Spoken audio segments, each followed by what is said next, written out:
নমস্কার বন্ধুরা, আজ আমি শ্যামাদানার খিচুড়ি বানাবো। তাই শ্যামাদানা খিচুড়ি বানানোর জন্য যে যে ইনগ্রেডিয়েন্টসগুলো লাগছে, প্রথমে রয়েছে বিনস কড়াই, তারপর এখানে আলু, গাজর, এখানে রয়েছে কুমড়ো, এখানে রয়েছে শ্যামাদানা, আর এখানে মুগ ডাল। এই সকল ইনগ্রেডিয়েন্টসগুলো নিয়ে আজকের হয়ে যাচ্ছে শ্যামাদানার খিচুড়ি। প্রচণ্ডভাবে চারিদিকে মাইক চলছে, আমি এই জন্য আলাদা একটা ভয়েস দিচ্ছি। এবারে আমি ফ্রাইং প্যান বসিয়ে দিয়েছি, এর মধ্যে আমি মুগ ডালগুলো দিয়ে দিয়েছি, ভালো করে নাড়িয়ে নিচ্ছি। এটা ভাজা হচ্ছে, যতক্ষণ পর্যন্ত না ভাজা হবে ততক্ষণ পর্যন্ত আমি কিন্তু আমি ভাজতে থাকবো। একটু লালচে ভাব হয়ে গেলে আমি কিন্তু এটা সম্পূর্ণভাবে তুলে নেব। কন্টিনিউ আমি কিন্তু এটা ভাজতে থাকছি। এটা পুজোর সময় কিন্তু কিংবা কোনো উপবাসের সময় এই কিন্তু খিচুড়িটা খুব ভালো হয়। এটা জলের মধ্যে দিয়ে আমি কিন্তু এটা ভিজিয়ে নিয়েছি আর তুলে নিয়েছি।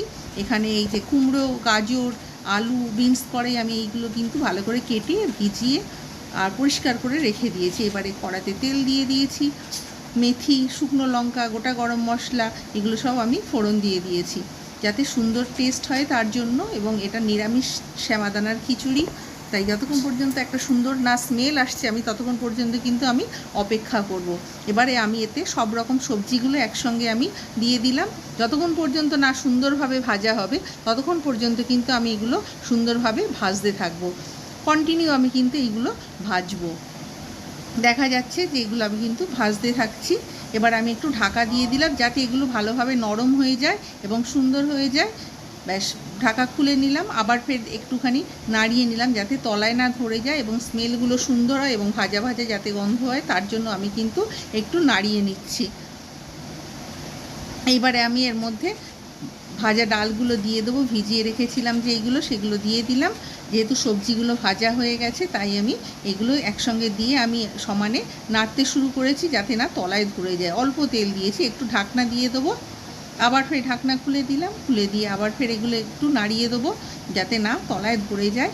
এবারে হলুদ দিয়ে দিলাম পরিমাণ মতো, এখন লবণ দেবো না, লবণ দিলে কিন্তু হবে না। তারপরে আবার একটু নাড়তে থাকলাম, নেড়ে নেড়ে যতক্ষণ দেখবো যেন সুন্দরভাবে সব একসঙ্গে না মিক্স হচ্ছে ততক্ষণ পর্যন্ত আমি এবারে জল দিয়ে দিলাম। সব মিক্স হয়ে গেছে তাই আমি জল দিয়ে দিলাম।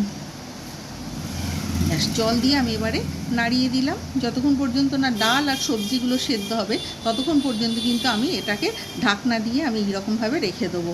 আবার ফের প্রায় 2-3 মিনিট পর আমি কিন্তু চলে এলাম, একদম কম আঁচে ছিল। এবারে দেখলাম ওগুলো সিদ্ধ হয়ে গেছে ডাল এবং সবজি, তাই আমি এর মধ্যে শ্যামাদানাগুলো দিয়ে দিলাম।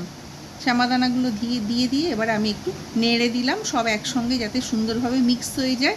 সেইভাবে আমি কিন্তু এতে একটু গরম মশলা গুঁড়ো দিয়ে দিলাম যাতে সুন্দর টেস্ট হয় তার জন্য।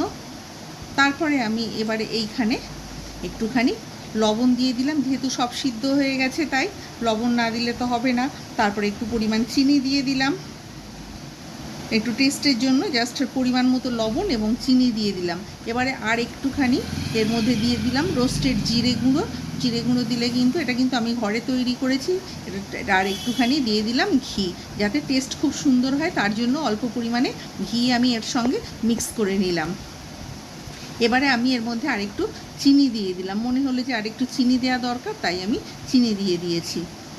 এটা আমাকে আলাদা করে রেকর্ডিং করতে হচ্ছে, পুজোর সময় করেছিলাম, ছাড়তেও পারিনি, বাইরে গিয়েছিলাম ভিডিওর জন্য, কিন্তু আমার রান্নাবান্নার ভিডিও সেরকম হয়নি, বাইরে খাওয়া দাওয়া হয়েছে উল্টোপাল্টা, যার জন্যই এখন আমি এবারে ভিডিও রেকর্ডিং করছি।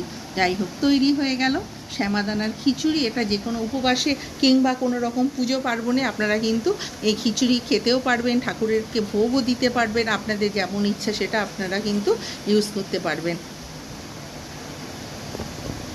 কেমন লাগলো অবশ্যই জানাবেন, প্রত্যেককে বলবেন এবং এইভাবে খিচুড়ি করবেন। আর ভালো লাগলে রেসিপিটা বেশি বেশি করে লাইক, কমেন্ট, শেয়ার এবং সাবস্ক্রাইব করবেন। নেক্সট টাইম আমি আরও একটা নতুন ভিডিও নিয়ে উপস্থিত হব আপনাদের সামনে। প্রত্যেকে ভালো থাকবেন, সুস্থ থাকবেন এবং এতক্ষণ আমার সঙ্গে থাকার জন্য সকলকে জানাই আমার তরফ থেকে আন্তরিক প্রীতির শুভেচ্ছা এবং অভিনন্দন। প্রত্যেকে ভালো থাকবেন, সুস্থ থাকবেন।